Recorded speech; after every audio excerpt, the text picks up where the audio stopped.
5 more minutes and then we'll start. Sure. Okay.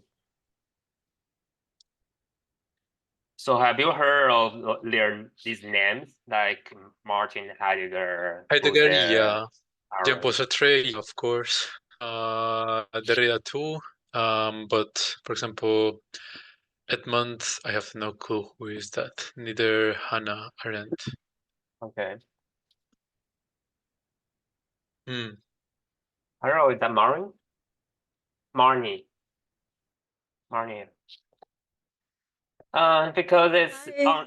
hello, because it's going to be a few of us, maybe 3 or 4 of us. Maybe there's only 3 of us. So I'm going to start with explaining phenomenology first, and then you can interrupt me anytime you want, because I'm not going to see if you raise your hand or not all the time. So yeah, I'm going to ask you this things first. That how do you feel in reading this book? How do you feel about it? Like, Marnie, do you want to talk about it? I know it's a bit weird book, but do you have any feelings you want to reflect first? Sure.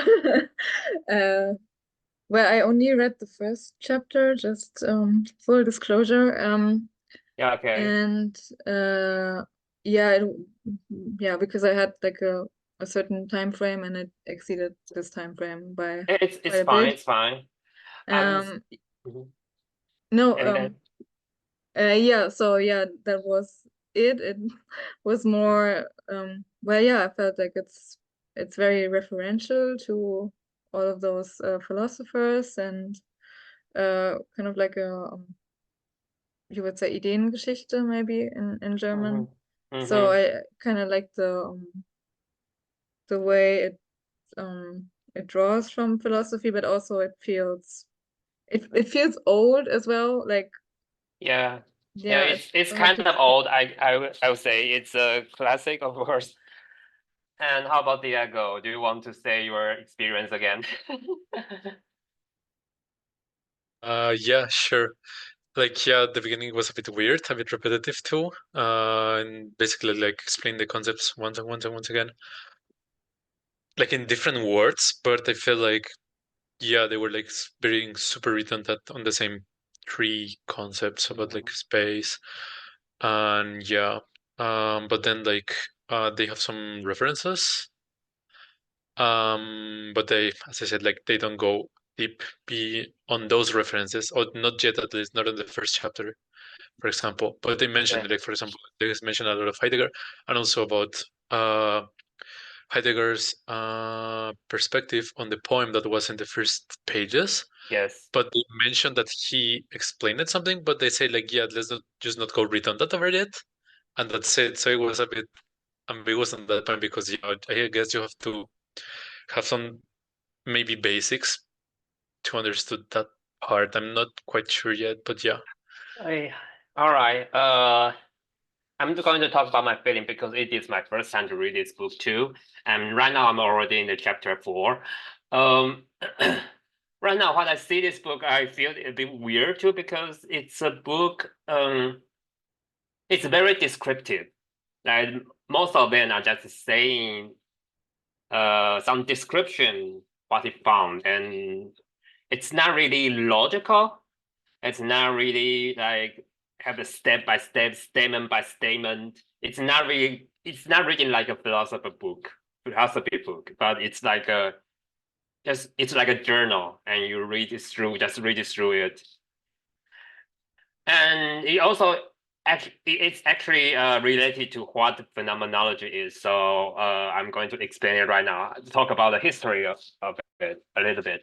I'll try to explain it within half an hour, I hope. So let's get started. So phenomenology is actually first introduced by Edmund Husserl, and by the time 1900, which is logical investigation. And then he further explained it in Ideas, which is in 1913. What does he want to do? Have you heard of dualism? Like, have you got to hear of dualism? It's a kind of metaphysics. No, I haven't. haven't. Okay, so have you heard of the cave, the Plato's cave? Like we are only seeing the shadow, but actually the reality is something which is playing the shadow outside the cave and using the sun to make the shades and lights in the cave. But we are just living. But the people who living in the cage doesn't know it. I believe it's already like Gondorf has talked about it in our first class of media study, and it's kind of like a dualism view. Like where Plato says what we see, what we perceive, are just shadow, are illusions. What we have actually is there is a realm, which is Plato called it ideal realm, and ideal realm projects the illusion, the phenomenon onto our before our eye, so let our eyes to perceive it.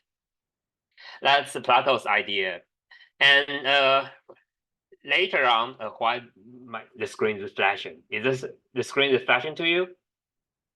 It looks fine. Yeah, Okay. for me too. Okay. So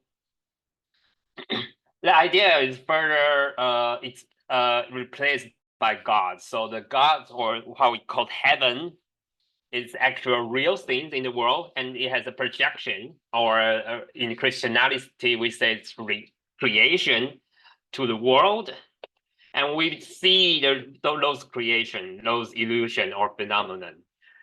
So why they are seeking in these ways? Because they want to know why we can imagine the perfect circle, even if we never seen the perfect circle in our life. Like, how do I know my perfect circle and your perfect circle is the same thing?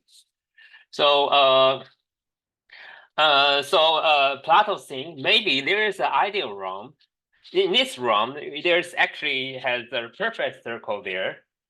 And because everybody has a spiritual connection to that perfect circle, so we can ensure that everybody has the same concept. So that's actually why Plato creates, or he thinks about ideal realm, because he wants to know if why everybody has the same meaning. So 1 plus 1 equal to 2, and 2 plus 2 equal to 4. Why it is always the same to everyone? Because we all have a spiritual connection to the ideal realm. So that's the dualism view. But right now we have a materialism, like after Enlightenment, after the scientific revolution, we have a materialism view, which is there's no idea wrong. Everything we see, the object is already the true object. And what we need to do is find a pattern, find a causality behind the objects, because we still want to know where we come from. Like in the past, because we are created by God, so I think the screen is switching between like both of the boards, or is it just me? Okay, let me see how to fix it. No, for me as well. I hope it's better.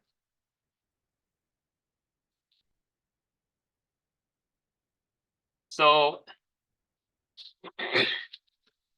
but after Enlightenment, after the scientific revolution, the God is dead already. So they want to think about, okay, if there's no idea wrong, then how do we know where we come from, and how do we live our life without knowing who we are? So right now the scientific view is, okay, there's objects. Then we trying to see the objects objectively. So we perceive the objects, and inside the brain, where there's unknown mechanical process, and that's the thing the materialists still want to solve. They are still tending to know through neuroscience, through psychology, through a lot of science subjects. They want to know what's our doing in our brain, and what we do is focus on the measurable. So what Husserl wants to do, Husserl, as we talk about the first philosopher here, he is actually a mathematic. And he later on studied psychology, because he wants to know how do we think about math when in our mind. And then he proposed phenomenology. In German words, we use basically phenomenology is trying to return to the things itself. In German words, to the selbst. I'm not really good at German, so I'm not going to explain it in German. So what they do is we have conscious. Our consciousness has intention. So the things before us, the things like the cup, the mouse, the phone before us, are actuality, which is actually no different than the things imagined in your mind. Like if my phone put away, I cannot see my phone. I still can imagine my phone with the red cover, and it's kind of as big as my hand. So what is it is the actuality and what we think we collect, or it's actually both are the phenomenon, and we use your intuition to see these things. When we see things, and the phenomenon or the objects were going to give me the what we call noema or noises. It's kind of hard to explain. Let me see how to say. So there's a example here. Here's a start here. There is a one thing in on the screen. Can you say what it is? Like people might describe it what it is. Like Diego, what do you see here? Cube on isometric view. Yes. So it's called phenomenon. Like it's a geometric because there's some screen and it's on the monitor and it looks like a cube. But it's just a phenomenon because and you use your intuition to guess that behind the cube it's a regular cube. Like even though you haven't seen behind it, you already use your intuition to guess that it's actually a cube. However, phenomenology, the perspective, intuition has perspective, has aspect that we can only see one side of the object. And so we have to go around it. You see, oh, it's not actually a cube. It has hollow in there. So then we update our information. We update our knowledge. And then to see, this part being added to our knowledge. So we know this object, it's actually not a cube, but a cube being subscribed by another rectangle or subscribed by another thing, and it's a kind of hollow. So I'm being tricked. It's not a cube, it is some other shapes. So what I'm doing here is where I'm learning things through, yes, I'm still using intuition to grab the idea of the knowledge, but when we go around it, like we use our eyes to go around the object, then we know that we have more angles to see this actuality, and then we can create the image more perfectly. And like right now, so if we don't go around the object, what you say, it's a cube, it's a tree, it's just interpretation. So what we do, what Husserl says is, if we want to have the truth of the actuality, if we want to know what it is, the thing itself is what we're going to seek. And what we need to do is to go around it, to have more observation. And then we try to describe it, just purely describe it. How to say it? Just like put all the scientific things away, like what you feel, just only based on what you feel, like get rid of all the system, get rid of all the science, and get rid of the measurement. Like it's not things like it, like when I describe this phone, I'm not going to say it's kind of like 6 centimeters by 15 centimeter. No, I'm not going to say that. I'm just saying there's a rectangle in my handful and with a round corner. That's just purely description. Like when you see the cup, and when I see it, I just say, okay, well, I'm not going to say it's a cup. I would say it's a hollow inside, and it looks like it can bear with, or we can pour some water in it, and it has no handle. And just trying to see, and I know that actually the cup is made in China. That's just I understand, because so I see these things in a different angle. But why Husserl want to do this? Because he want to make the foundation for materialism or for the science. Like everything we see is just our own perspective. I know it's kind of like common sense right now for a lot of people. Like everybody, every every person have their own perspective, and they only sees their aspect and have their own judgment. And what phenomenology says is, yes, we do have prejudgment, we do have our own culture influences, but what we can do is trying to describe it purely, and then to get the phenomenon of it. And so with more people, or we observe the things more often, then we can have a collective idea. And that's what we call objectivity. That's a lot of people. And that's the only way we can reach objectivity. Yes, so trying to get other people to see the same thing and to describe the things if they are the same, and that's objectivity. So what happened to it? This structure is constructed by Husserl, but then he finds out that there's something weird here. If there's no intention, there's no consciousness. That's how psychology works. That's a statement that we already found in psychology. We are not going to talk about subconsciousness or non-consciousness, because there are actually no intentions. So no, but when we say there's no intentions in your mind, there's no consciousness. And so consciousness must have something to pay attention to.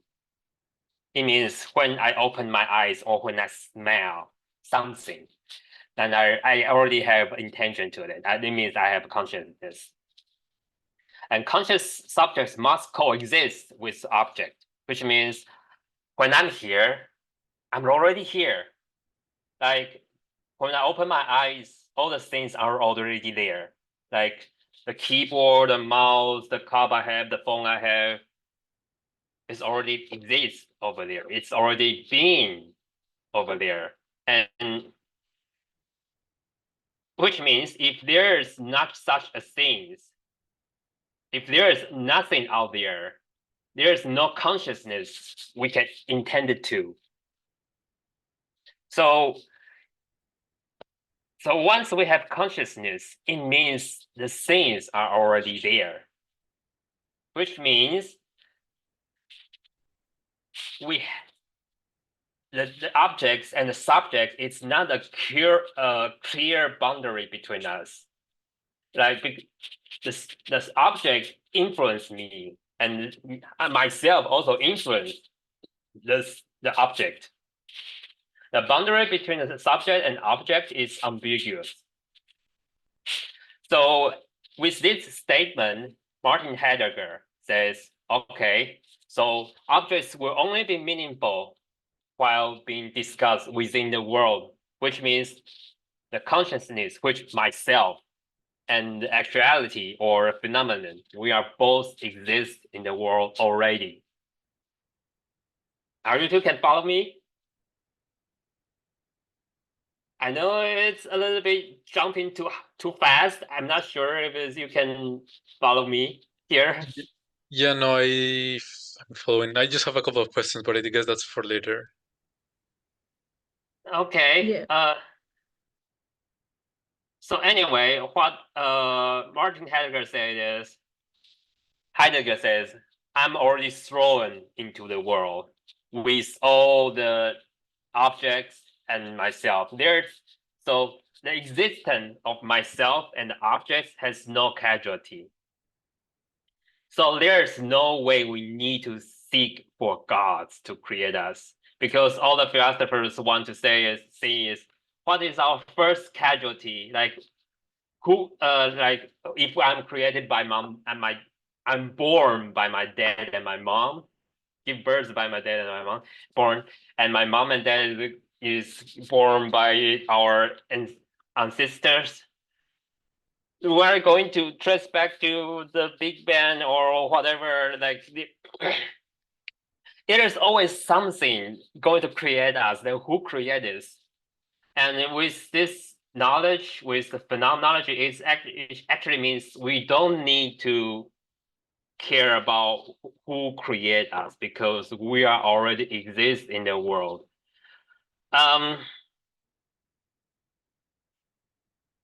It's a little bit more like a Buddhism's view. I'm not sure if you're familiar with Buddhism's view, but what it says is our existence is here with the world already.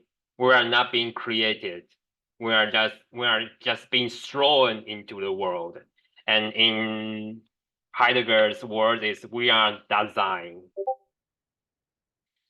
And we are being in the world. So what does being mean? Being is a verb more than a noun here. It's to comport, to present, to act. It's not entity. So which means consciousness here is not being. Only the consciousness has the intention to see something, and consciousness become a being. Phenomenon or the actuality, it's not a being. It only when it becomes a being, when it shows himself, when it reveals himself as an object, then it is something being in the world. So what it being means is things present itself. Like I present myself, I'm like when I'm speaking, I'm doing gesture, I'm recording video, like doing something, and I'm actually showing myself I'm being in the world. So the objects also take space, and why they take space? Because they are being in the world. They are those objects trying to be in this world by taking space and having their shape, like by their material too. Like we know it's a ceramic cup, and there's tissue, it is paper, and we know this is electronic stuff because it shows us just as it thinks itself. It's showing us that's like electronic things, and there's a paper, and there's some cups, or there's plastic. So what we see here is already the thing in itself, and is showing it themselves to us. and we ourselves are also showing ourselves to others. So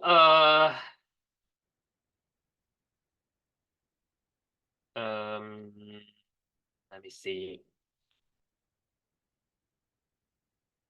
Is it? I'm going to stop here for a bit. Like, do you have any question right now?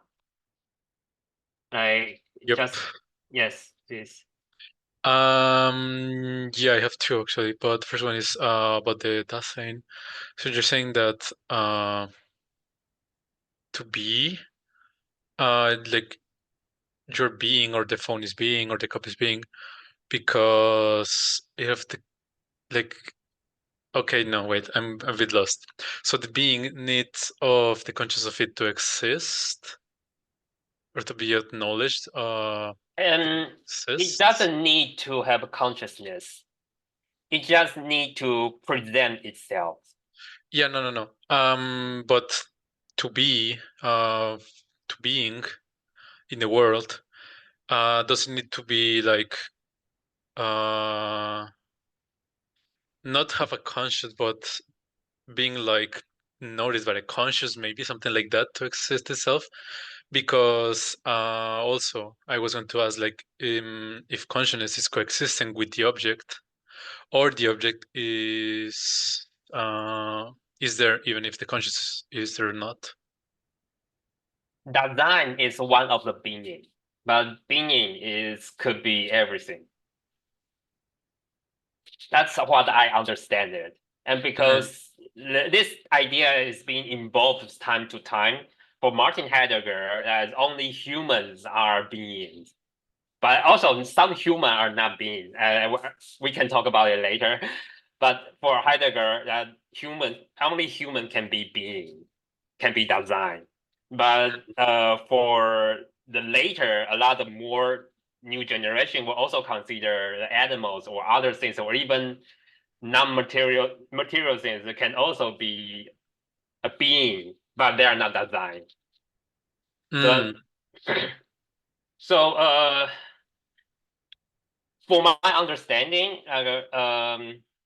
being, it just means that it presented or show it himself, the things itself as it has to be. So, like the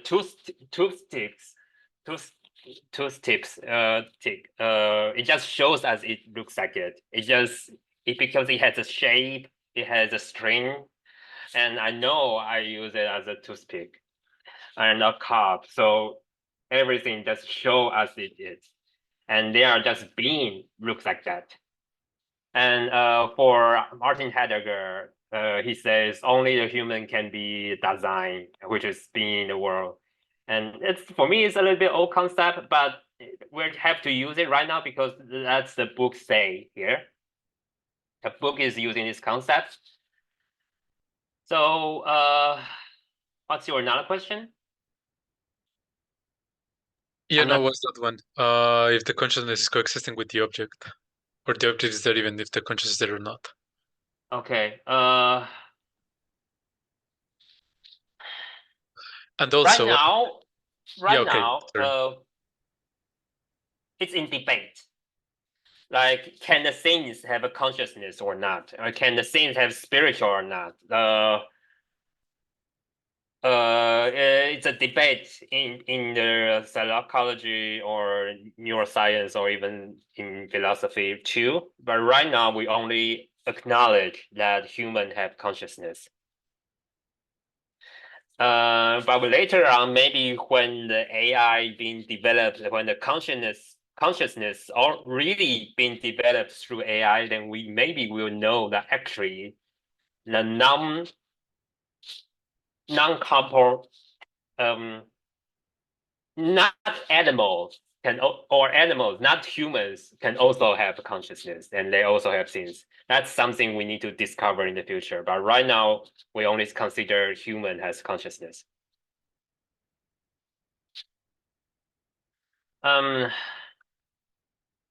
So I will just briefly get through it because it's not really important to our reading. But anyway, what Martin Heidegger says is the being in the world. Martin Heidegger is Husserl's student. And Arendt, Hannah Arendt is Heidegger's student and lover, but they took apart before the World War II because of the Nazi party. Husserl and Arendt are both Jewish, but Heidegger is a German, and it's kind of controversy to say because even though he never been to any of the meeting, but he was actually one of the members of Nazi party. I think I have an obligation to tell this because later on, all the philosophers afterward is trying to contradict his idea or expand his idea. Like his idea is kind of I'm not going to further talk about it further because it's very complicated. But anyway, Arendt says expand or trying to critique on Heidegger's idea and says to talk about the phenomenon of politics, phenomenology in politics, and Maurice Merleau-Ponty talk about the body, like because we ourselves are also objects too. We have a body, we have a physical thing. We're not just the spiritual consciousness. We have our body, and we learn things through our body. We use eyes, hair, nose, and our hand to touch things, to feel things. So Merleau-Ponty, which is a French, he talk about how phenomenology to perceive things. And Sartre, I think his famous quote is "Hell is other people," which means because we are coexist, like people are coexist. You and me and he, so everybody is an object to other people. So which means there's no clear boundary of myself. Myself is actually construct or being structured by other people. That's Sartre's idea. So we also call it existentialism since then. Like the idea is the idea of phenomenology will eventually goes to existentialism, and that's inevitable. And because of the phenomenology, like a lot of things can be described. So which actually it also explain what the book is about, because why this book is so descriptive, because in phenomenology, the method they took is to try to pure describe the things they see. So to get rid of all the measurement, to get rid of all the scientific method, it's just to describe what they had experienced in the world. All right. So that's the phenomenology right for now. And let's see, where should we start here?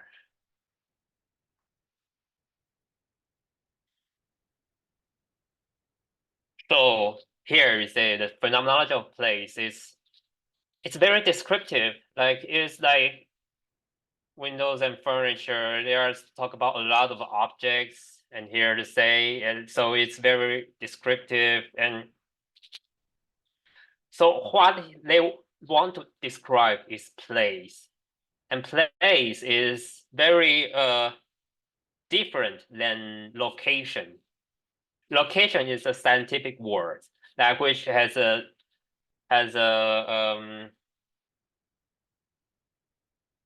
how to say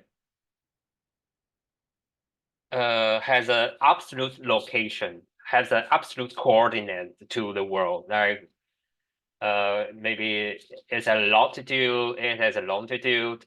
So it has a precise location. That's location.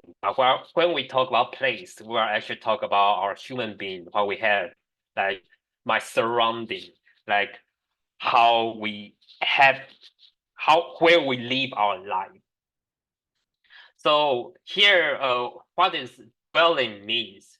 Where they talk about dwelling?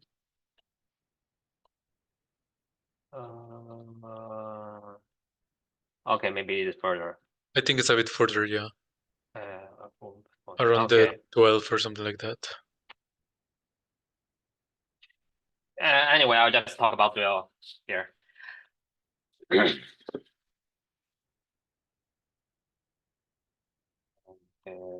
I'll talk about here.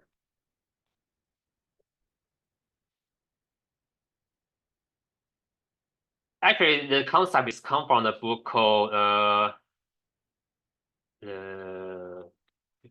building, dwelling, and thinking by Martin Heidegger. And in German, it's bauen. Am I spelling right? No, I forgot how to spell it. Bauen. Yeah, bauen with an E after the U. Okay. Bauen, wohnen, and denken. The English translation to dwelling is actually not too precise. I prefer to have habitate, habitual, or habitat. Because later on he's going to say Gewohnheit.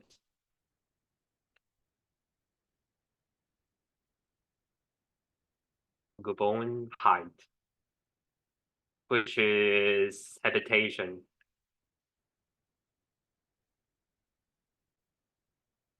Whatever.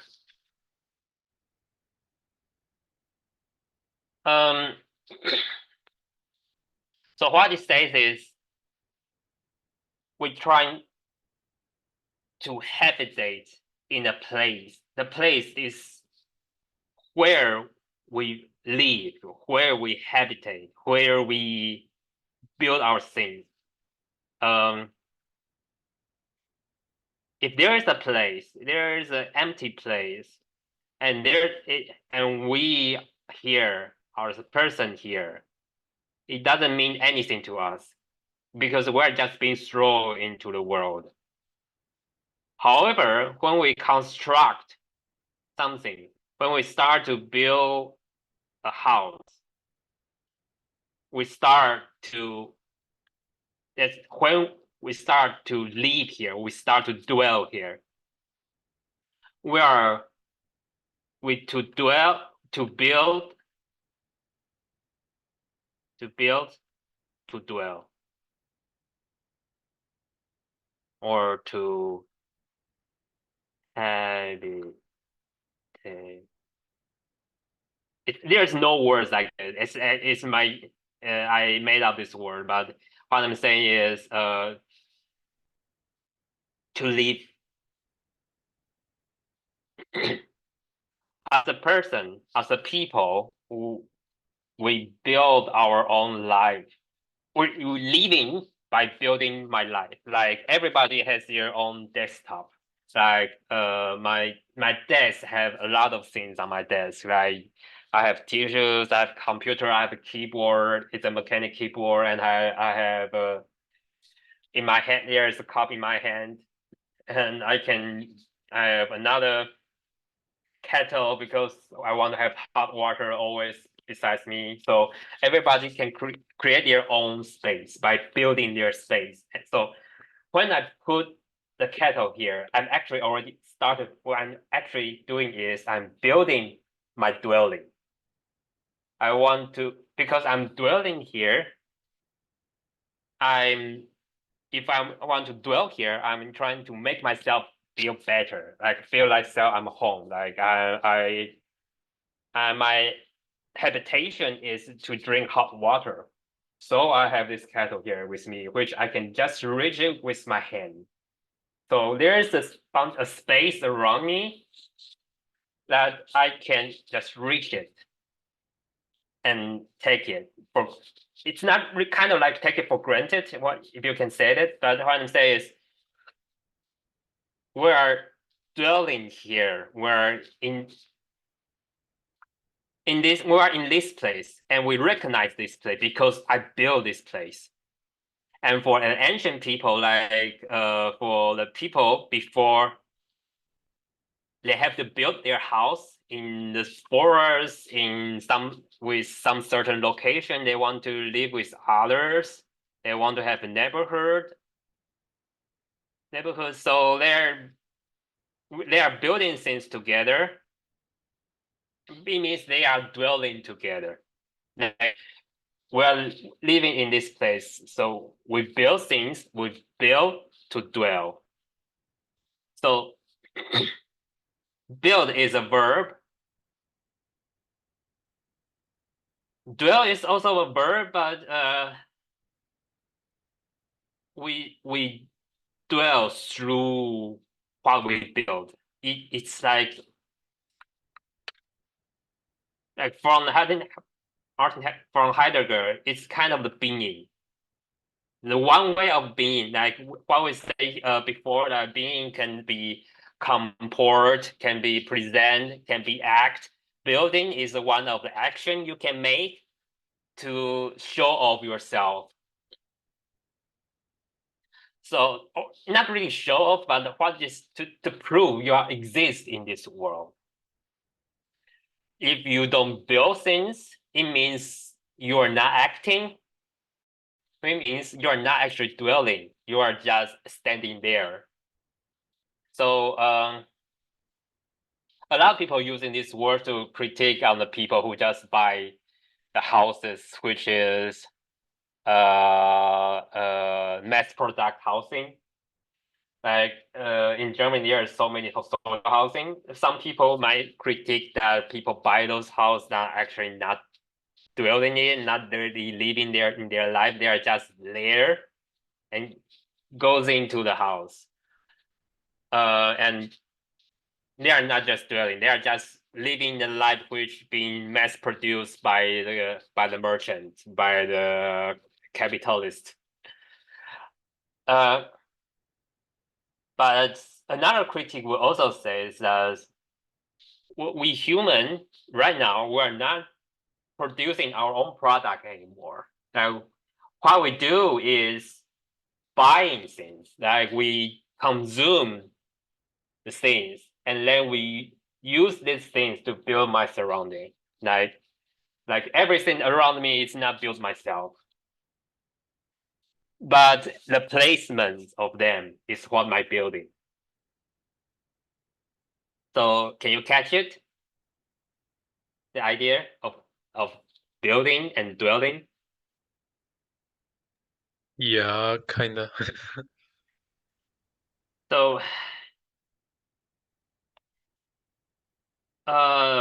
what Heidegger, or what we say, come on, stop.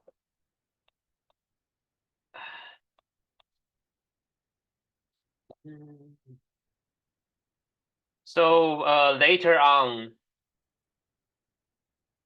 in the book, another book, it's a short essay. Yeah, this essay is only 15 pages. Not this book, not this one. This one. It's only 15 pages, but I don't recommend to read it. I don't know. It's kind of old, but I'm going to just summarize it. It's actually talk about this graphic. Here's a bridge. I believe it also talk about bridge in the first chapter or second chapter, I forgot. So the bridge is the gatherer. When we build a bridge, we gather four things, which is the sky, the ground, the mortal, and divinity.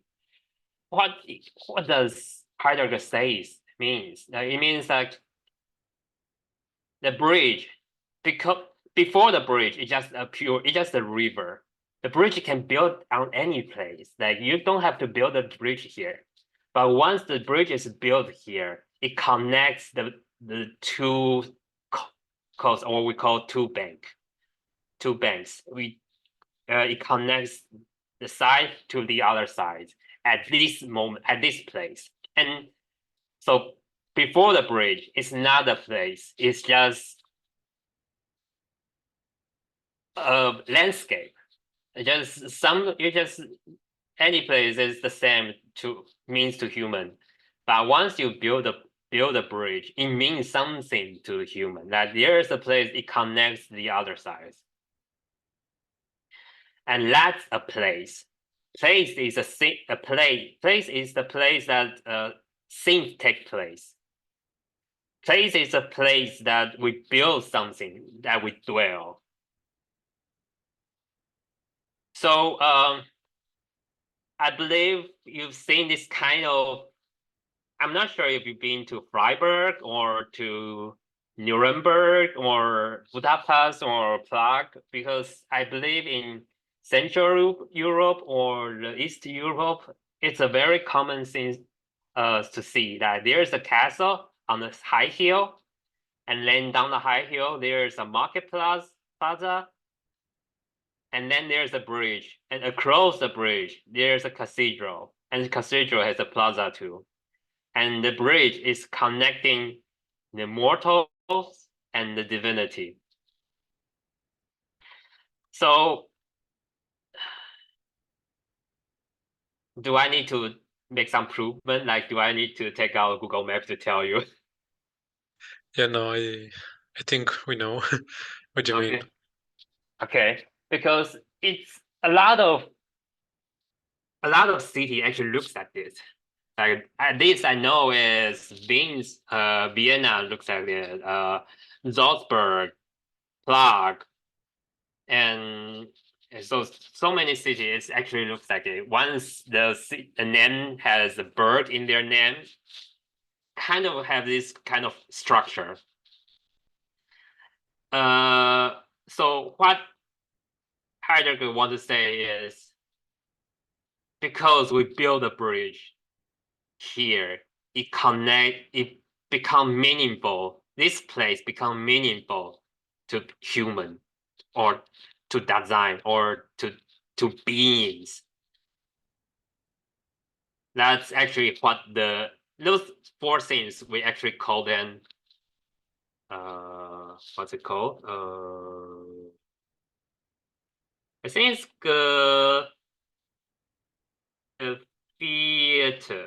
Geviert. And the English translation is fourfold. So that's sky, ground, mortals, and divinity. But mortal and divinity is just Heidegger's interpretation. It's not necessary. Like it's not all the bridges is taking the mortals and divinity to connect mortals and divinity. Of course, to connect mortal and divinity is not a new concept. Like it happens in East Asia too, like in Japan, in China, we also have this kind of concept that bridge is something connects mortals and divinity. But when we are describing the landscape, we actually only talk about grounds and the sky. So that's later on what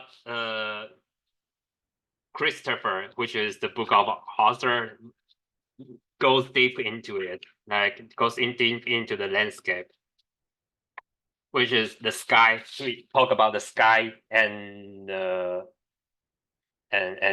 ground. Where the character is defined by these two elements. So there's the inside and outside, natural and man-made, but the character of the background, which is defined by the sky and the ground. earth and sky. So let me see.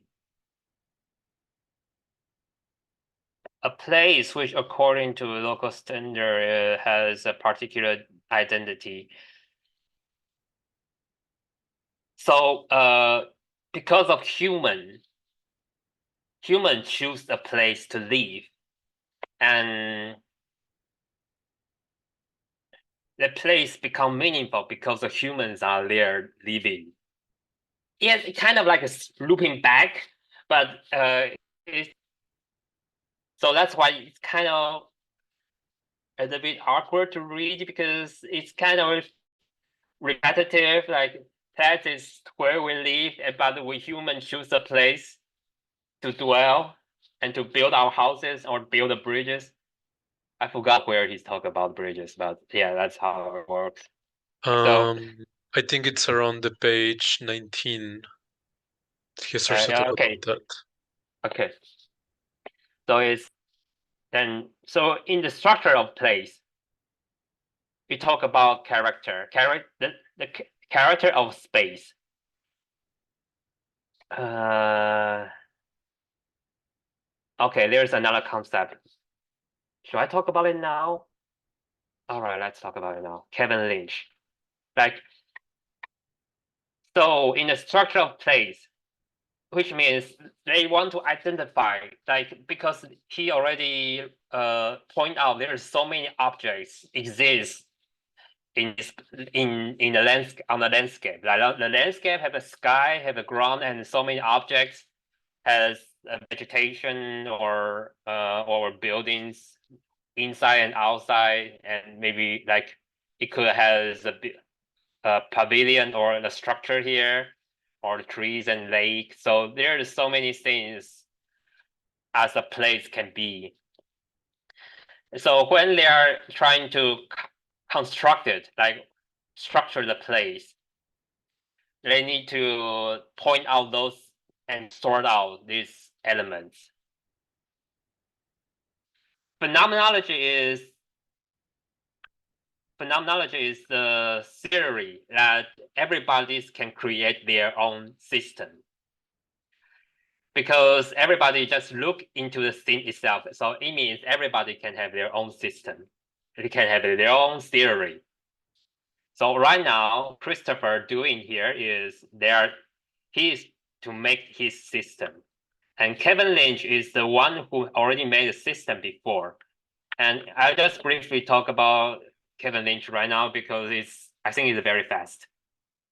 So Kevin Lynch, actually what he do is actually this. So for people, they just they interview the citizens in the city and ask them, how do you feel while living in the city? Like, do you feel being blocked in this street, or do you recognize this statue as a landmark, or do you think this place is not like a lot of people conjunction, like train station?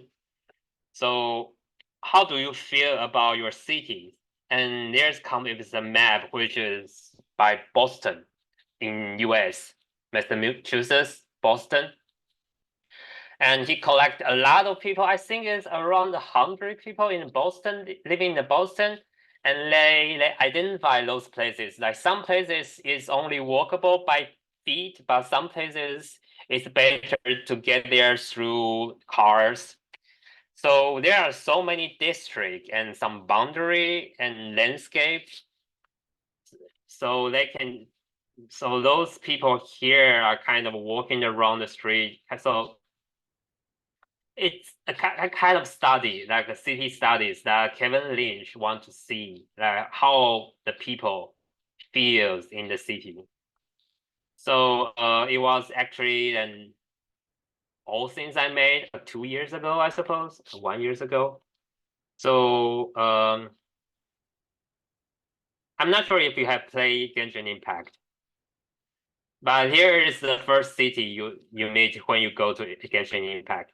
So you see there's a lot of this district has a lot of shops there. You can buy things there, a lot of things. But actually, when you come here, you're going to face the wall. There is a wall. It's kind of divide the city into 2 parts or 3 parts. Like so, this district is where all the people live, and then you go up. There's another housing, and there is for a temple, and there is a cathedral here.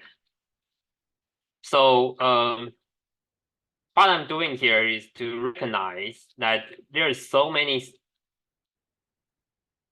The city is being divided intentionally. Right?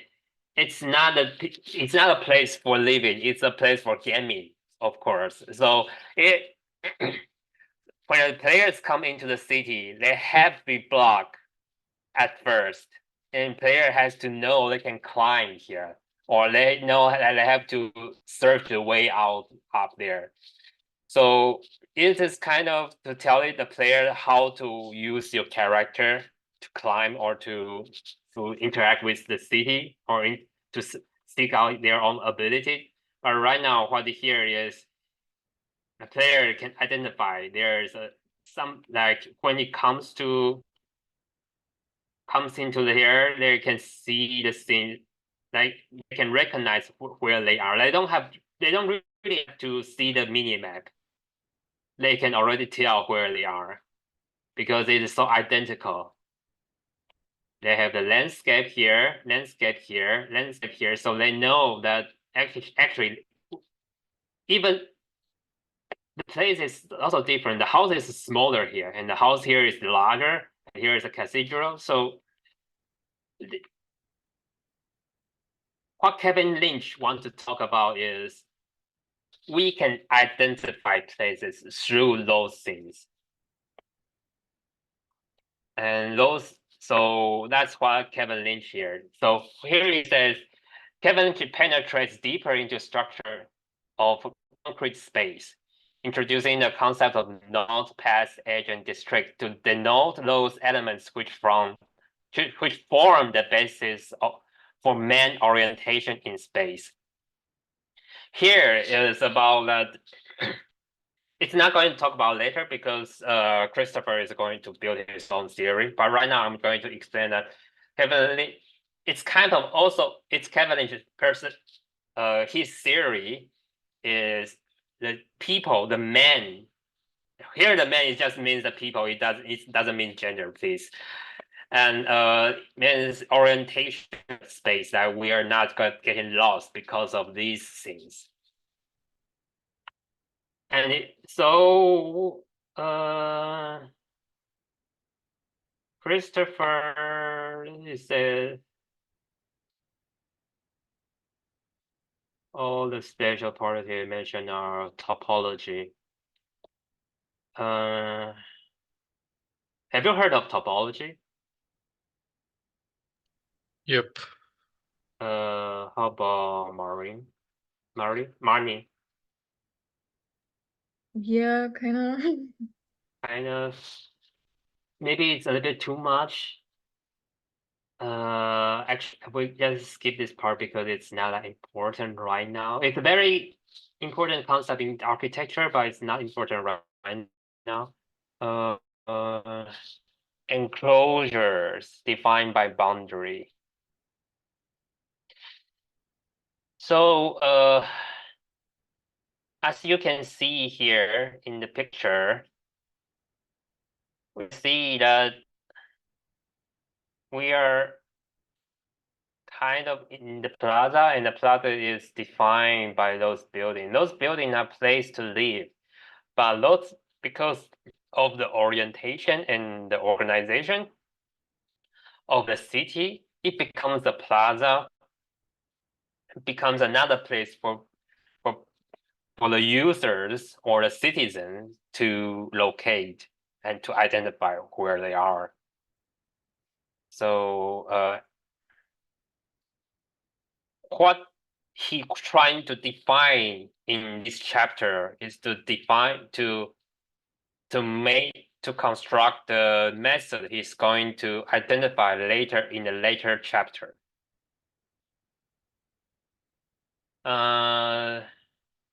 Places have characters. Yeah, actually, that's the most important sentence in this chapter is all places have character, or what we say characteristic places. It's just what this chapter wants to talk about, because you just want to say every places have their own places. The reason why we have this book is because by then, after war, a lot of destruction has been made, so they need to rebuild the city very fast. And what they rebuild the city is through industrial. They produce houses like industrial houses, industrial products. So every house looks the same. Every house looks identical, and every room looks identical. But so it's the concept of modernism, which is everything is the same. Everything is because we just need to build houses. So by then, by the time of 1960, 1970, they start to think, why are we building those houses? Can we build houses with more warmer, like have more humanism in the houses? So that's why he wrote this book. He want to bring those character into those buildings. They want to bring back the character of the places. So actually, in this chapter, he's trying to bring back those adjectives. Like every place should have their own identical shape, or because they have their own regional shape or regional material, original texture. So, Sorry, yes. but then this character, I mean, I think the whole idea of the book, it's a bit, not a bit, it's super Eurocentralized, which I guess is fine given the concept of the Second World War. But then what do you mean about the lack of character after the Second World War, or the same character that the places had? Those it applies to, like, it's from just certain point of the history that it started to happen, or it's just because this event happened, or I don't know. In architectural history, that even before the war, some people already have an idea to have a perfect city, which we call utopia. In utopia, everybody had in their happy life with similar places, like similar building. We have living in the same life and living in the same building, and having a big plan, or everybody enjoys the park. Everybody enjoys what they have. It's kind of like communism ideas, that everybody living in the happy world and living in this identical houses. I'm not sure if that answered your question, but because of this idea that they eliminate the character of the places. Yeah, so I guess it's more like a idea in architecture that arose Yes. at some point in history, more than something that became just a European thing, maybe. Of course, it has certain European perspective. It's unavoidable, but once we recognize it, we can try to import to everywhere. So yes, it starts from European. Yeah, it's kind of European centric, but we need to, once we recognize this point, then we critique on this point, then we can use this idea to everywhere. That's actually also a part of epoche. Epoche we're talking about, like because everybody is interpreted through their culture, like explain the world, explain the phenomenon with their own idea. So what we do is trying to get rid of those ideas to get a pure description. So that's cool. So what we're saying is what Christopher wants to do is trying to get rid of all the old system they have seen, even though it's not really possible, but that's how we try. Don't talk about Christianity, don't talk about myths, try not talk about the scientific view. We're just talk about how the people feels here. So anyway, I think that's all this chapter trying to talk about. I know there's a lot of things it says, and it's talk about spirit of the place, which is genius Loci. Genius Loci, Loci. Genius, it's kind of like English. It's just genius. It's like, but it's more like a spirit.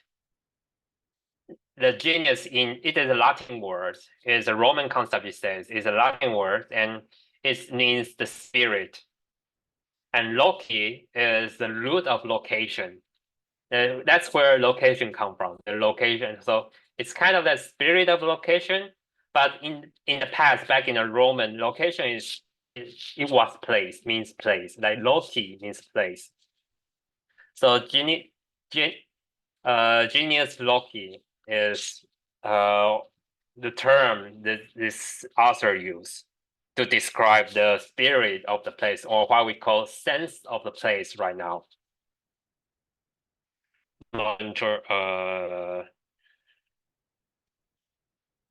I think it is so hard to understand this unless we have an example, and the example which takes place in the chapter 2, nature place. I know you haven't finished the nature place yet, so I'm just going to spoil you here. It's faster. So later on, it's going to talk about nature place. Let me here. Maybe I'll just write it here. So let me tell you the structure of the book. It's going to talk about nature. Nature place.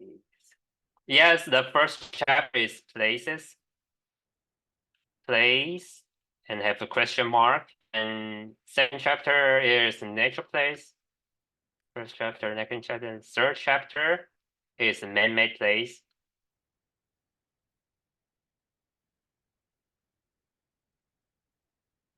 Place. And it will have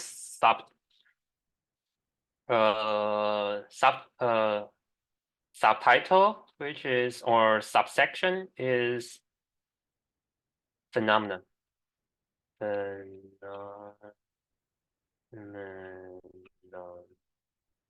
Is 2, 1, and 2, 2 is structure. And 2, 3 is spirit.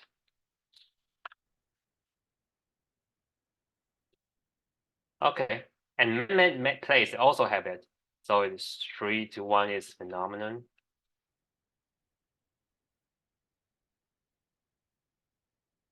3, 2 is structure. And 3, 3 is spirit. And it's step by step. Phenomenon is just how the author, Christopher, observed. And he found that there's, in natural place, there's a lot of things you need to talk about, but there's two major things, which is the sky and earth, or we say ground. And within the structure, there's a lot of elements. There's 6 elements I forgot, including light, time, rock, I think. A bigger rock becomes a hill or mountain, and water,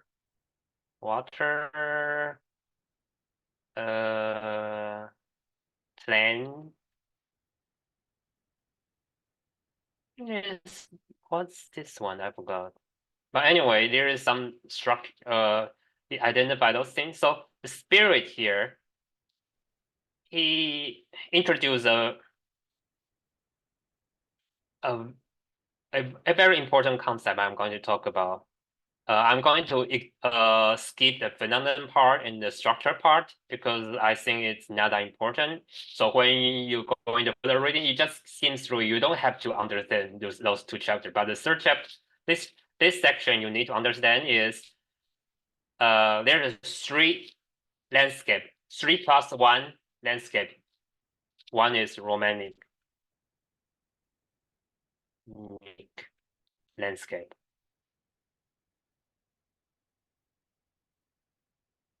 Classic landscape.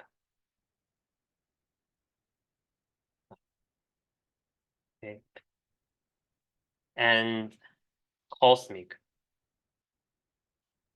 landscape, or whatever it is. And because of 3, of course, they are going to have a complex landscape. So what does it mean? What does it mean? Romantic, sorry. Romantic, classic, and cosmic. It's defined by the skyline.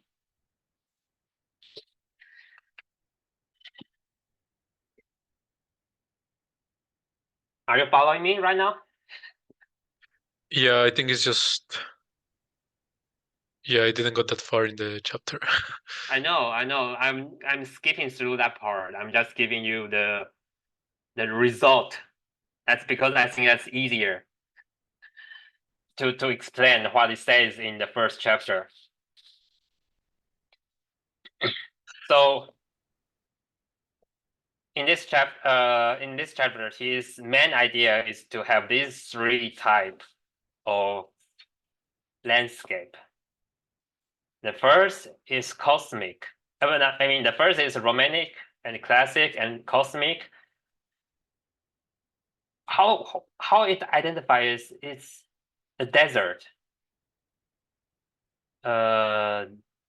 Desert.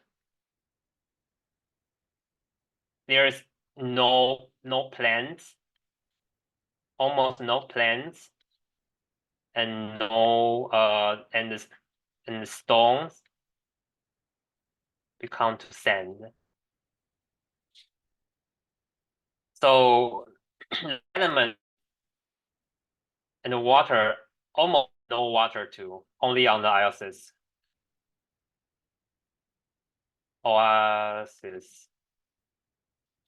only in the oasis. So oasis, it can also say it's a snow area or desert area, but what it says is it's a place where the sun dominant, the sky dominant, the place. Sky dominant.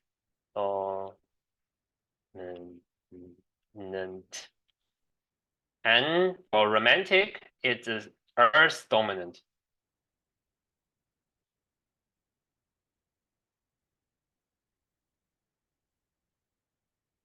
And the classic is in between. So we call this part is kind of an Arabic area. Big area.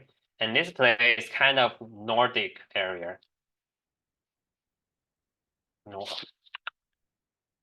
Nordic Europe. And this place we usually call it Greece.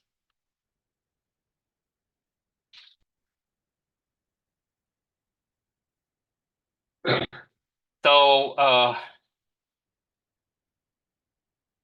in the cosmic area, the sun dominant. The sun is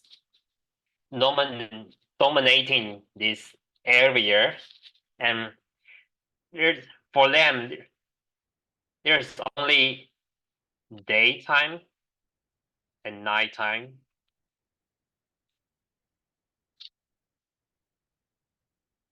There's no dawn, or what's the other side of the dawn? I forgot. Dusk. Yeah, okay, dusk. So there's no circulation. There's just day and night. And and because of the sun, sun is their only observation, like only objects in this area. So they know there's west, there is east, and so thereby there's in the night they can see there's north, because there is a star. How we call the star? I forgot in English. It's always there, and there is south. In cosmic landscape, the direction is very important, and the sun dominate the area, and everything becomes flat. There's no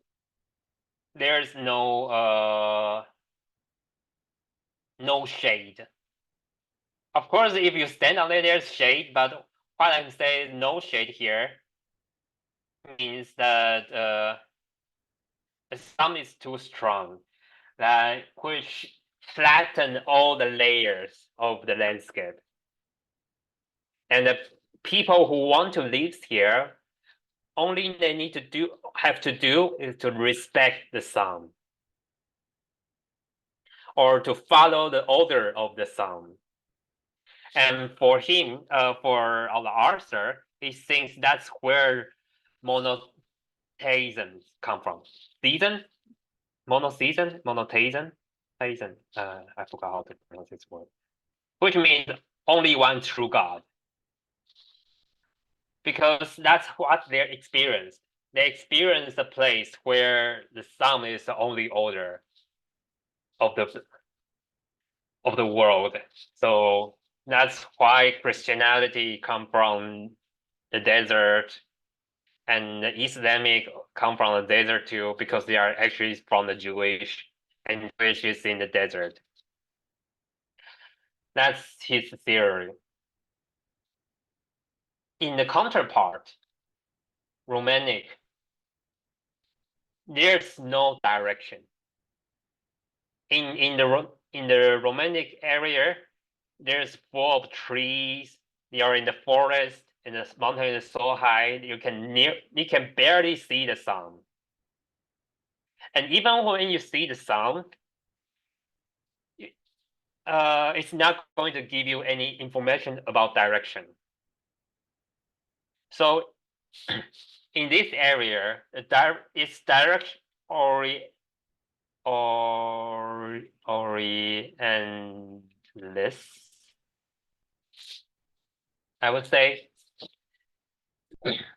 I forgot what his word talking about, but his idea is this: in this romantic landscape, there's almost no world, and in this area, people dwelling in this area anywhere they want. Like there, you can see the tribe over there, a tribe over there, a tribe another place, because everywhere can be habitat. So what does it mean? It means that in this place that anywhere can be placed once the pair settle down. But in the cosmic place, the human can only habitat in the iosis. There is no other place they can live, only in the iosis. But in the romantic area, you can just live anywhere. You can settle at any place, and you can build your own chateau or houses. Because there are so many trees, you can just cut down some trees and build your own house already.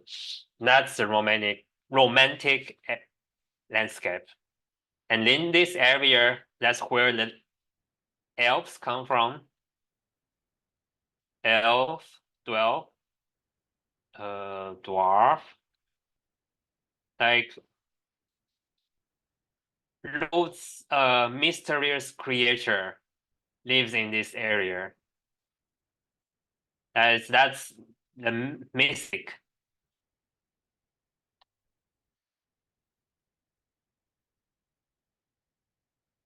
Comes in. And that's the Nordic mystic comes in. That's the romantic landscape. And in between, the influence of the sun is just right. You can see the shadow. You can see the trees, and it's very typical. It's not about you can live any place or anywhere, but you don't have to really expect the sun as well. In this area, human are the friend to the landscape. It's kind of like building a friendship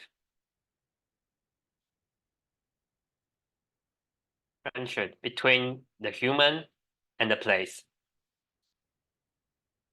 So in the Greece area, your mythology is like a human, like a god, like Zeus, Athena, Apollo, or these gods are like a human, like god.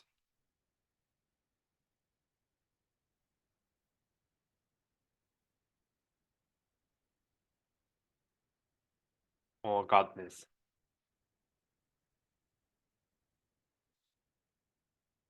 So that's what we, and in this area, because the light is so important, because the light, there's a shade, there's a light. So in this landscape, the people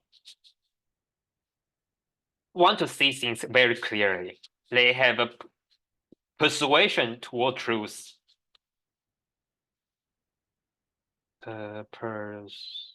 Persuasion, I think it's persuasion. It's pronounced like that. I forgot.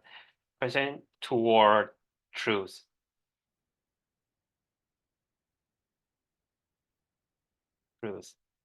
So that's the reason why the Western culture is keep pushing themselves into extreme, because that's where the society comes from. Like Gundolf has talked about the perspective, the technique in the painting. Perspective, which is in the painting, you have the vanish side, and every building comes from it. And also in psychology, there's so many Plato, or Socratic. So what I'm saying is in this area, in this landscape, because the shade and the light is in the balance, right position. Shade in the right position, in the right balance. It's not like a cosmic that you have to respect the sun. It's not also like a romantic landscape that there is almost no sun, no direction, and you can live any place. It's just right there, and you have a very clear sky, and you can see through to island from island to island, and they have a human like godness or god and gods, and they are pursuing toward truth. So that's the second chapter is all about.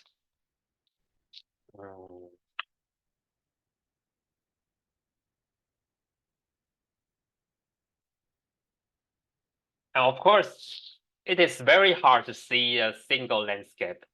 So a lot of landscape are kind of a combination of two or three together. So that's this.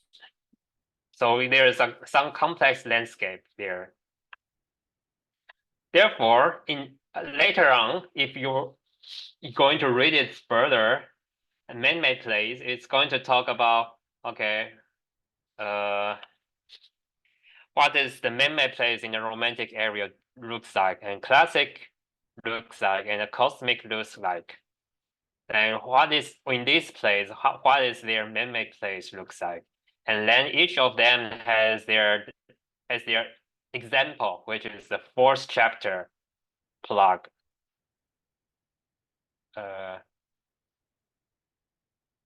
Is that Prague? Prague, okay, excuse me. And it is Rome, I suppose. Rome.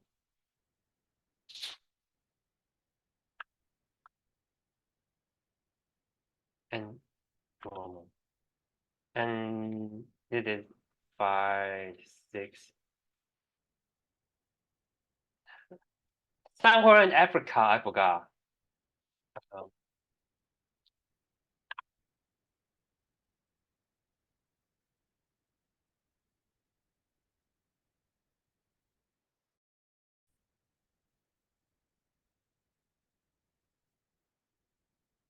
You're going to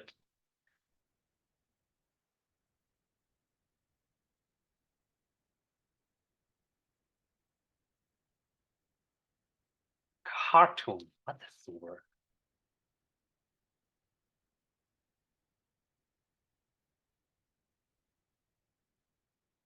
Am I spelling right?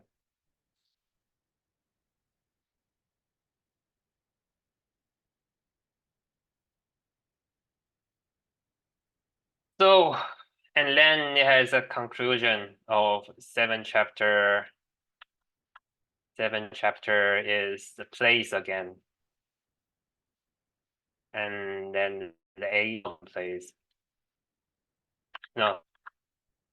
Loss of place. And that's the structure of this book. I'm not sure you're still interested in this book because it's even if you don't have time to read it, I'm going to read for you, and I will try to summarize for you anyway.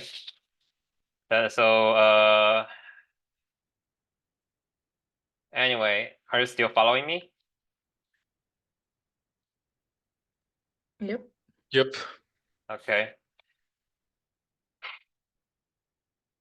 So what do we learn here? The reason why I want to talk about phenomenology is because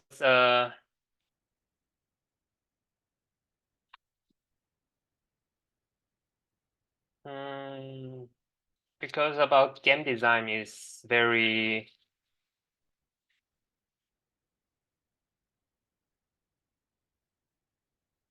the genre of the games are already being explored. Genre.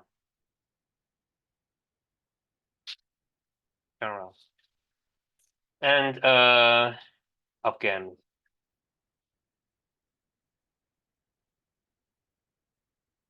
And right now, I just want to give the example of if we can create more genre,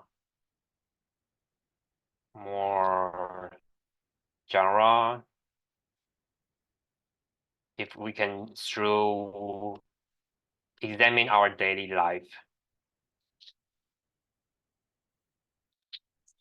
Right now, like in architecture, the styles has been explored. Like there's so many styles like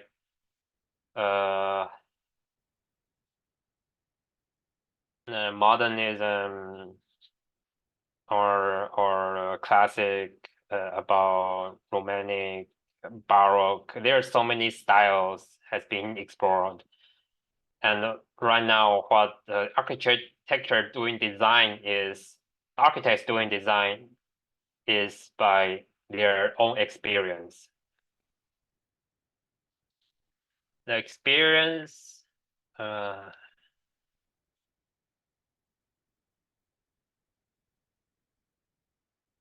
like that's what I did back in the day. So we'll go into the temple and look into the temple, and then we try to make the phenomenon, try to interpret the phenomenon, and then we recreate the phenomenon to say what we learned about this temple, and then we do the reflection, we do interpretation of the building, how we feel about this building or architecture, or how the people lives in. Because the temple is for God to live, but the people are dwelling in it. They are worshiping the gods here. So what I'm doing here is from phenomenon and to recreate the phenomenon, and then to do the interpretation. And what I think game design should also be this way, kind of like we have like a daily life experience, and we try to describe our daily life experience and try to make fun of our daily life experience.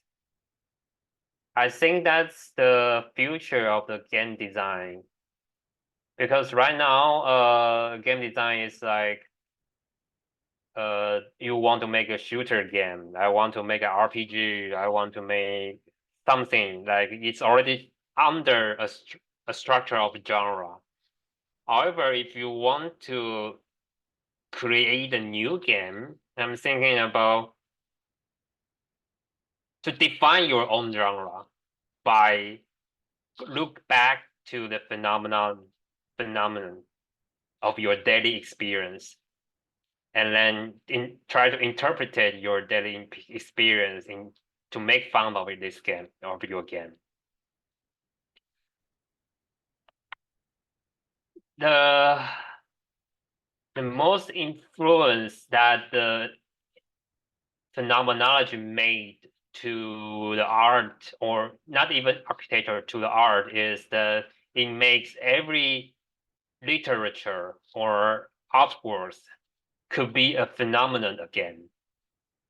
So that's another practice I made back in the day. You can see there is it's a random graph here, and we try to explain the graph, and then we interpreted again. Like we interpreted again based on that graph, and to make the landscape. And then with the landscape, I interpreted again to build something on the landscape. And then we interpreted again to build a corner of the architecture, to put a function into it. and trying to create a new type or new structure or new things, new form of architecture. And I'm thinking about in the abstract form, make game design is going to go in this way too. And there's so many postmodern mythology here. I'm not sure if I'm going to talk about in the next chapter because it seems not it's purely talk about phenomenology, but sometimes I want to talk about deconstructism too because it helps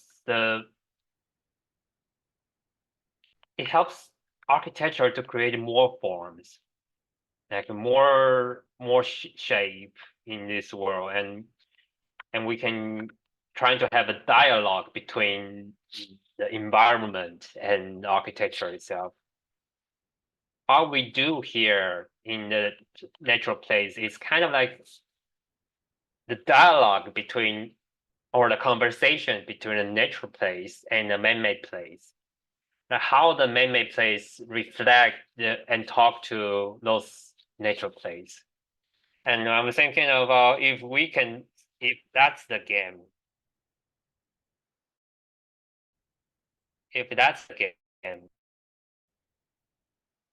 and what is the natural place again?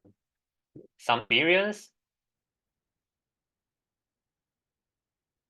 What kind of experience is gonna be here?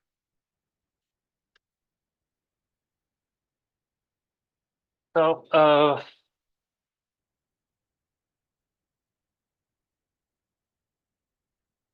I know we haven't read through the man-made place here, and you're not even in the second chapter, but do you think you can have some opinion toward it, like based on what I've explained?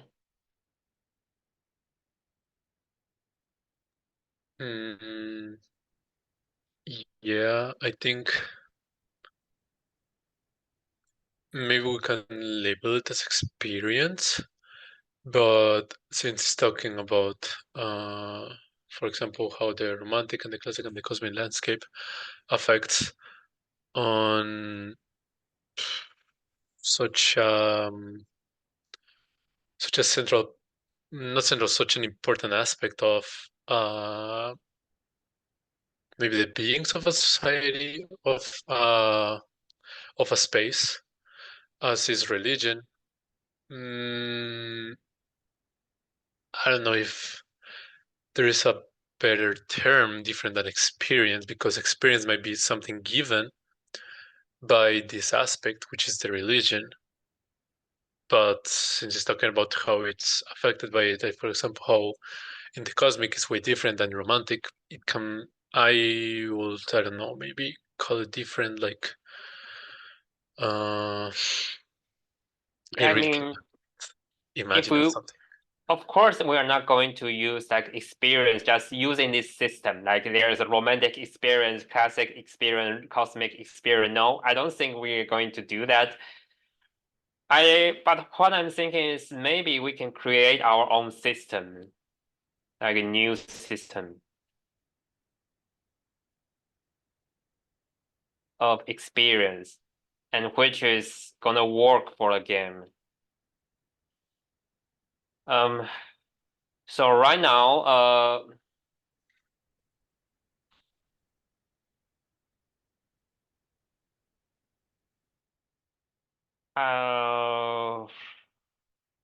maybe it's been jumping too fast. Do you have questions about what I've explained? Did I jump too fast? I want to have a feedback. Some feedback right now. No. Yeah, no, go Marnie, sorry. Well, good. No, I don't think you went too fast. It's just, yeah, I would have to catch up a little on and think about what this experience could be or how to, yeah, classify everything. But it's a cool idea, I think, and I think you explained it well. All right. again, you can try to read through it, but next time I'm going to talk about these two chapters, from mandate place to plug. And I'm not sure if I'm going to talk about this too, because I think one example is already enough. And then I'll just jump to the conclusion. So I think I'm not going to talk about this too. And then we have more time to talk about how to make a new system for experience. Or maybe it's not experience, maybe it's something else. I don't know. Like Byrne really like to talk about emotion. I don't know why he really likes to talk about emotion, but for me, Yeah, I was thinking about that. emotion is just a type of experience for me. Yeah, it's a part of experience. Like experience generate emotion. Yes, it's tied together. You cannot really separate them, and it is easier to remember an experience by emotion, through emotion. Yes, they are closely tied together, but I think it's separate things. Anyway, we need to, if it's possible, I want to have sessions like we talk about the phenomenon of the experience, and we try to identify those elements in the experience, and then we try to have our own new system or our own new theory of experience. So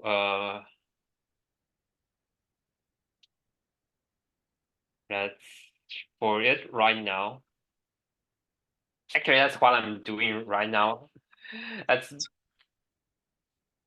I already have some theory about it, but we can reveal that next week. Yeah, we don't have to talk about it right now. It's so many things. Anyway,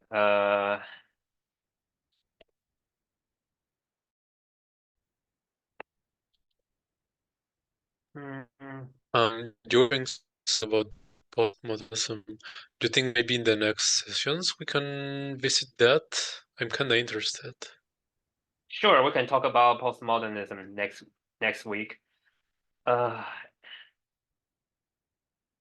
think maybe you only need to read to the man-made place. Yes, that's just read to the man-made place, and let's change to another books, because I think these books maybe not fitting to us.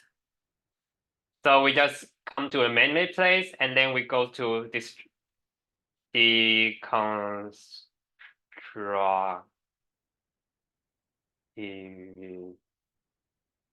reason. This postmodern theory next week.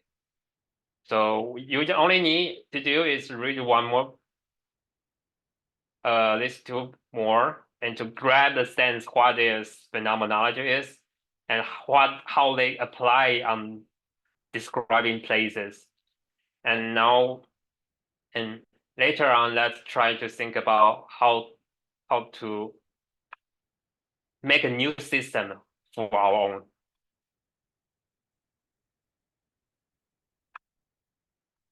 And yeah, we can talk about this deconstructed next week. And there's a lot of things I can talk about. And I'm trying to make it work in the game too. I believe for me, the game is actually a critique to the daily experience. Like we want to critique on the politics. We will make a game to make fun of the politics or politicians. Or we are kind of tired of doing some chore, like doing daily tasks. But people are willing to do that in the game. Like people are willing to grind things in the game. So there is something interesting there. Like why some players love to grind, especially in MMO RPG. but some people just think it's too many chore to do, and you're just doing something else. And I think that something happened here. We can have further discussion.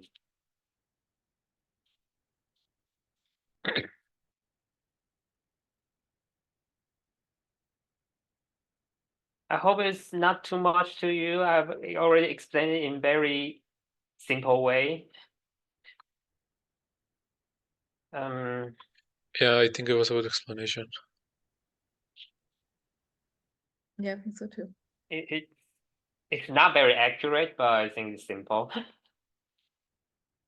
Okay.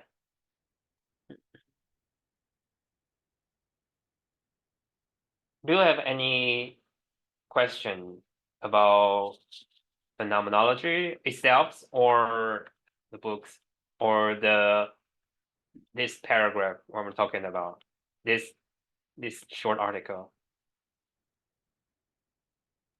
No, I think itself brings when one's read brings some questions, but I think it's also a matter of just visiting some of the reference that the author mentions there.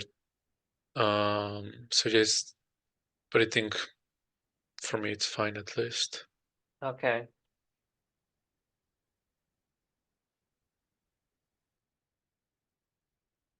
If you want,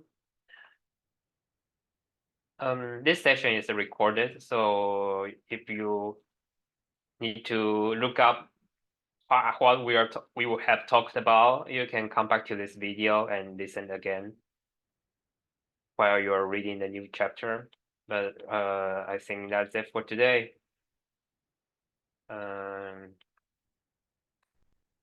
Anything else I want to talk about? Nice. Not really. Phenomenology. You know what? The reason why I come to Germany, one of the reasons is I want to know more about phenomenology in German. That's I really like this. I don't know. This theory attracts me a lot. I don't know why. There is something I cannot explain. I like this so much, and maybe because I study in architecture, or I just been attracted by this concept. Like we are actually together. We are just living in the world together. It's not because I have a father and mother, and just because there is not because we are just here already. And what the objective is, if we have more people around and look at the same object, to have this like immanence, that the concept ourselves is not shared. Everybody has their own concept.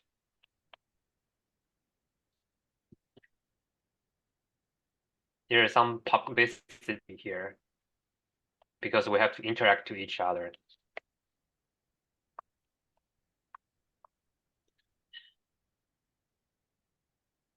I hope it also explains why Sartre says is hell is other people, because we are also observing each other. We are actually construct from the perception of others. Yeah. I think I did not catch the meaning of that phrase, to be honest. Really? All right. I think I have to check on it because I've heard it before too, and I think it's some process as well to get what it means. Yes. Completely. Yes, there's a process. There's a derivation. What's it called? Derivation.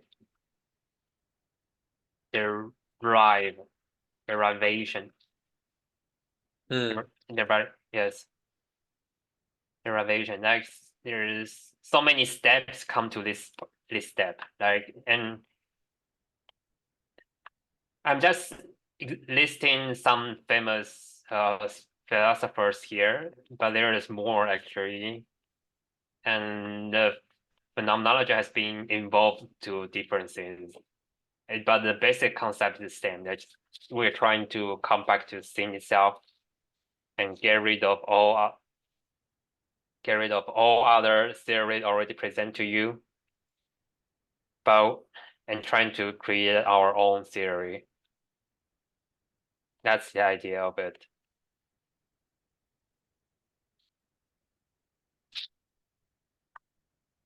Yeah, isn't Sartre just not just, but like the meme of the terror of being perceived, you know? Mm-hmm. It's just, yeah, you perceive things all the time, but no, I don't want to think about how I look to other people or seem. Like, meaning can be explained through media study or through deconstructism, but meaning is more like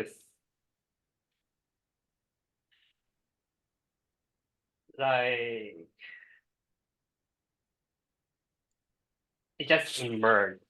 Like, there's a lot of things just emerge, emergence or emergence. So this comes out there, and there it just combines in your mind, and then you create it. Like, it's kind of like another type of interpretation. Like, you see the phenomenon and you make fun of that phenomenon. And this construction is just another way to interpretation. Interpretation can also, it's kind of like creation, that you speak and you create, but it also under some structure, because the language itself is structured. Like, you have the grammar, you have to follow the grammar. The grammar is your limitation, and you have to let everybody know the context too. So and the meme is very interesting. Is it doesn't need the grammar. You just have the picture there, and you just combine them together, and you interpret things already, and you really see something there, and which might fit the things you want to critique, you want to make fun of. So yeah, there's a lot of things we can talk about next time. But anyway, you don't have to right now. I think you don't have to read the rest of the chapter. Only need, I think, is just read two more about natural place and man-made place, and then we can start to think about other things, and we can talk about deconstructism and something else. Okay. Yeah. Sounds good. Mm-hmm. Sounds good. All right. Thanks for coming for today. Nice. Thank you. Thanks. Thank you. It's pretty cool. I hope so. I hope it's interesting. Yeah. No, it is. Okay. Thank you for coming. So yeah, have a nice evening. Have a nice evening too. Same. Bye. Bye, guys. Mm-hmm.